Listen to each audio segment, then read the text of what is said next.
Hi guys, hi ladies, this is me Joy again with another video. Thanks for stopping by my YouTube channel, thanks for subscribing, thanks for all your comments, thanks for all your likes. I'm so sorry for being away from YouTube for a very long time. Some of you may not know, but I'm a teacher and sometimes it gets really busy, but I'm really sorry. I'm gonna try and keep the videos coming from now on. And today's video is just going to be about some things in life, some things we do at a young age that help shape us into the kind of people we are when we grow up or when we become like adults.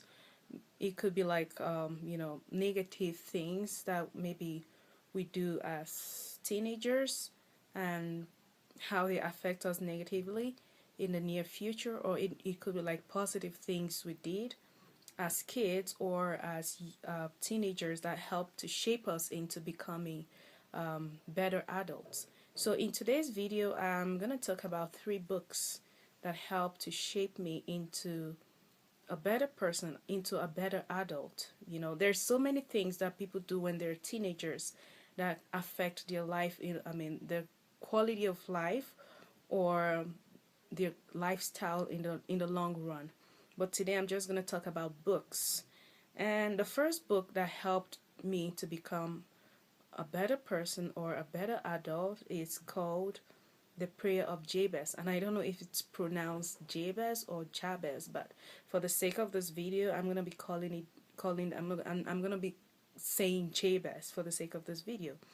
So it's called The Prayer of Jabez, and The Prayer of Jabez is a book written by someone called Dr. Bruce H. Wilkinson. And guys, I'm sorry, I'm going to be looking this way because I wrote some points down here.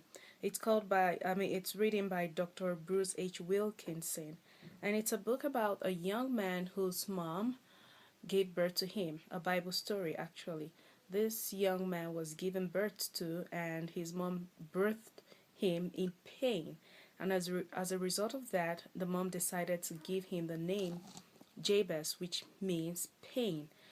So when this young man grew up, he went to God in prayer and told God that I know that my name is Jabez and it means pain, but please bless me. He like literally asked God to bless him despite the meaning of his name. And the Bible records it that as a result of his prayer, God blessed him tremendously and he became more honorable than any of his brothers. So, what I learned from this book at a very young age is that the situation surrounding your life does not matter. It doesn't stop God from blessing you. It doesn't matter what people call you. Like, even if they call you sorrow, it doesn't matter. As long as you trust in God, as long as you believe in Him, as long as you pray to Him and ask Him to bless you, He will bless you. It doesn't matter the kind of family you come from. God can take you from a very low place and place you in a very high place where you will be dining and wining with kings and queens. Personally, I'm a testimony because I come from a very humble background, but after reading this book, my whole perspective on life changed. Like I told myself, wow, it means my background doesn't matter. It means despite my background, God can still bless me. God can still take me to high places.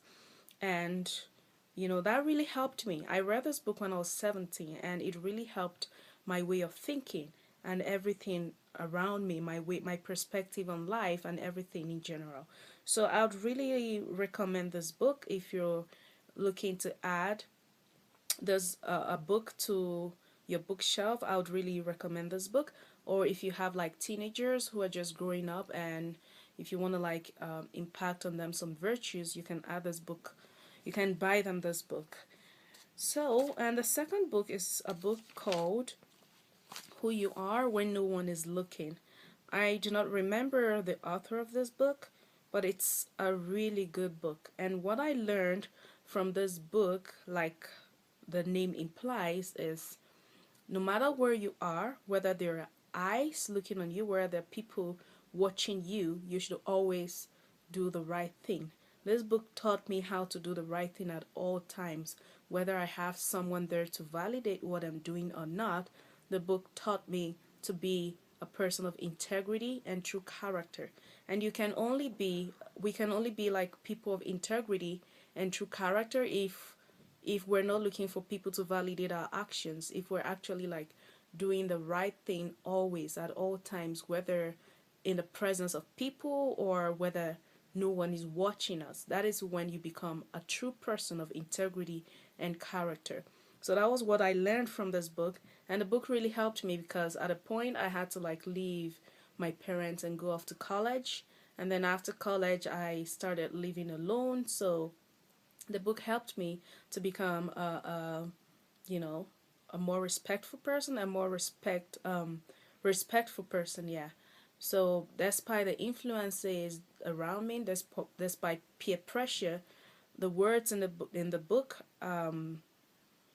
kept ringing in my head, and I kept telling myself I have to be a person of integrity, whether there is no one validating my actions or whether there is someone there. I do not care, but I have to be a person of integrity. And I also learned from the book that the eyes of God are everywhere. Some of us, when we're like, a lot of my friends used to think that what you do in the dark doesn't matter, but it actually matters because God is an omnipresence God. He's everywhere. So even if you hide yourself in a cave, God still watches you. He still knows exactly what you're doing. So that was what I learned from this book. I would also recommend this book to, for anyone out there. And the last book I read is called No More Shit, and it's a book written by Juanita Bynum. She's actually a pastor. I don't know if she's a pastor or an evangelist, but she's a woman of God actually, and she's called Juanita Bynum. And the book really helped me. It helped me to see or to understand that outside of sex, outside of marriage, is out of the will of God. I learned from a very young age. I think I was 18 or 19 when I read this book, and it helped me to understand that God does not approve of sex out of marriage. And one good thing about this book is it does not condemn those who have actually indulged in the act in sex before marriage, but it rather encourages them to stop and to go back to God in repentance and then start living pure lives. I learned from this book how to be chaste and how to keep myself outside of marriage. I learned from the book that, you know, when you're not married, you're supposed to like keep yourself chaste, and when you're married, you're supposed to like just be faithful to your partner and be pure before God. So I learned purity from this book. I learned that God is a pure God, He is a holy God, and if we want to serve Him, if we want to be His children, then we should also strive towards being holy like He is. So I learned how to be holy, how to keep myself chaste. I know it's a very difficult journey for a human being to try to be holy, but the book actually like tells you that one step you can take to become a pure or a chaste person is by keeping yourself, by not indulging in sexual activities outside of marriage, and by being faithful to your partner in marriage. So I would really recommend these books. I'm going to leave the names of the books in the description box, and you guys can find the books on Amazon or maybe in Christian bookstores. If you're in the US or any part of the world, you can look for these books. I actually read them when I was in Nigeria, so I think they can be found anywhere. So thanks for watching this YouTube video, and I hope you learned something from this video. Leave your comments below and let me know if you have read any of those books and if there was something you learned from the book that I didn't mention, or let me know if there is any book you read that actually helped shape you into a better person or into a better adult. Thanks for watching, and I'll see you in my next. Ciao guys.